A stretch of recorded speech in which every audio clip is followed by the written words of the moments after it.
दोस्तों, प्रायः आज देखा जाता है छोटी छोटी समस्याओं में लोग मन से उदास और निराश हो जाते हैं। उनके लिए मैं कुछ आज अपने विचार व्यक्त करना चाहता हूँ। कृपया ध्यान से सुनें। मनुष्य आज निराशा और दुखी क्यों है, जबकि उसके पास सुख साधनों के अंबार लगे हुए हैं। वह वैभवशाली जीवन व्यतीत कर रहा है। बटन दबाते ही हर कार्य उसके पूरे हो रहे हैं। इसके विपरीत सतयुग में हमारे ऋषि मुनि संतुष्ट और सुखी क्यों और कैसे थे, जबकि वे वनों में रहकर कंदमूल फल खाकर अभावों से भरी जिंदगी जीते थे, फिर भी वह मस्त और सुखी रहते थे। आखिर कैसे? अगर इस रहस्य को हम जानना चाहते हैं तो हमें बहुत गहराई में उतरकर इसके मूल स्रोत पर ध्यान केंद्रित करना होगा। हमारे सुख दुख का मूल कारण हमारे विचार करने की शैली है। वैज्ञानिक प्रगति के कारण सभी प्रकार की सुख सुविधाओं में रहते हुए भी जिंदगी में नीरसता, अशांति, दुख, उग्रता आदि का मुख्य कारण है कि हमने परिस्थितियों को बदला है, परंतु अपने चिंतन पर पर्याप्त ध्यान नहीं दिया।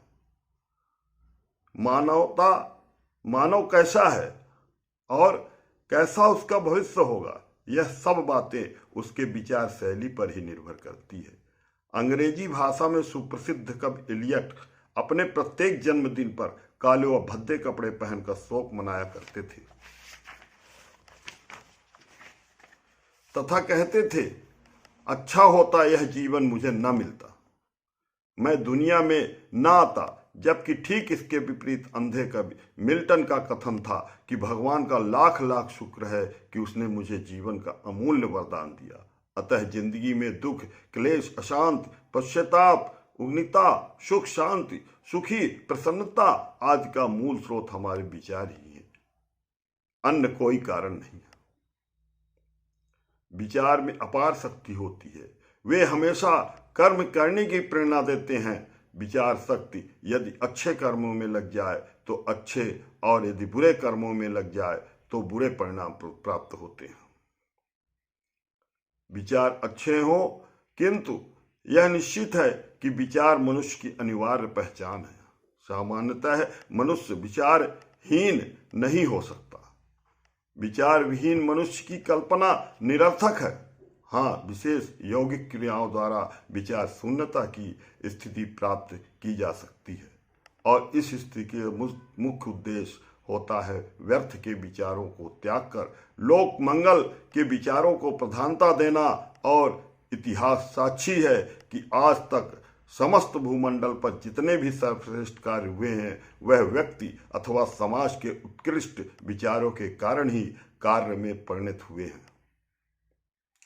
अतः अब प्रश्न उत्पन्न होता है कि जब इतनी शक्तिशाली और बेशकीमती धरोहर हमें प्रकृति द्वारा निःशुल्क प्रदत्त है और हम जब चाहें तब उसका उपयोग भी कर सकते हैं, तो फिर आज हम अकारण ही इतने निराश और चिंतित, दुखी और हतोत्साहित क्यों हैं? इतनी विशाल शक्तिशाली संपदा का स्वामी होने के बावजूद भी अपने को इतना निरीह, असहाय क्यों समझने लगे हैं? क्यों नहीं अपने द्वारा ही अपने भाग्य और सुखद भविष्य का निर्माण करते हैं? क्यों नहीं स्वयं को भी महामानव की श्रृंखला में सम्मिलित करते हैं? पंच तत्वों से निर्मित इस काया में जीवन ऊर्जा हेतु मानसिक शक्ति की अपार क्षमता है, किंतु अधिकांशतः लोग इसका अपव्यय ही करते हैं। निरर्थक और निरुद्देश बातों में व्यर्थ समय नष्ट करते हैं। वे नहीं जानते कि इस प्रकार से वे अपनी कितनी शक्ति नष्ट कर रहे हैं। सतर्कता बरतकर इसी शक्ति को उपयोगी कार्यों में लगाकर बड़ी सफलता प्राप्त की जा सकती है। क्या अपने संबंध में आपने भी कभी विचार किया है अथवा अपने अंतर मन में झांकने का प्रयत्न किया है? यदि नहीं तो अपने विषय में भी प्रमुखता के साथ विचार करें।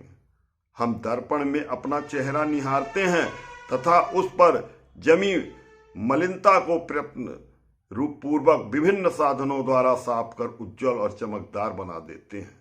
वह सुंदर नजर आने लगता है और हमारा प्रतिबिंब भी अधिक स्पष्ट दिखता है। इसी प्रकार अंतःकरण के दर्पण में अपने आप को देखने और बारीकी से परखने पर उसकी मलिनताएं भी स्पष्ट दृष्टिगोचर होने लगती है और गंदगी हमारे अंदर ही वास्तविक सुंदरता को छिपाए रहती है। अपनी कमियों को दूर करने, मलिनता को मिटाने और आत्म परीक्षण निरीक्षण द्वारा गंदगी की परतों को हटाना ही आत्मा के अनंत सौंदर्य को बढ़ाना है।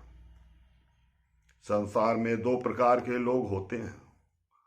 प्रथम तो जो कल्पना और दर्शन में जीते हैं। द्वितीय प्रकार के मनुष्य यथार्थ और सत्य में जीने वाले होते हैं। कल्पना में अद्भुत आकर्षण होता है, परंतु वह वैसा ही है जैसे मरुस्थल की मरीचिका में भटकता हुआ मनुष्य। हमें इसी मरीचिका को भेद कर निकलना है। कल्पना के जंजाल को तोड़कर यथार्थ का स्पर्श करना है। संसार की हर वस्तु में अच्छाई और बुराई होती है। कुछ बातें वस्तुएं अस्त हमारे इसलिए प्रिय लगती हैं क्योंकि उनमें हमें सुख की प्राप्ति और आनंद अनुभूति होती है।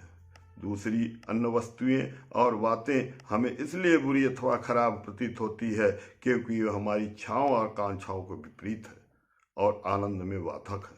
परंतु वास्तविकता ठीक इसके विपरीत है। वह हर वस्तु जिसमें हमें मात्र अच्छाई ही दृश्यमान होती है, वह अपने अंदर न जाने कितनी बुराइयों और कमियों को छिपाए रहती है, जबकि हर बुराई भी अपने अंदर कोई ना कोई अच्छाई अथवा गुण छिपाए रहती है। सफलता सबको प्यारी लगती है और असफलता सबको उदास और निराश सा देती है, परंतु हमें असफलता से उदास और निराश होने की आवश्यकता नहीं है। जीवन के इस महत्वपूर्ण सोपान पर हमें अपने दृढ़ता और आत्मविश्वास को कठोरता प्रदान करती है और सोचना है कि किन परिस्थितियों, कमियों और भूलों के कारण हमें असफलता प्राप्त हुई है। धन्यवाद।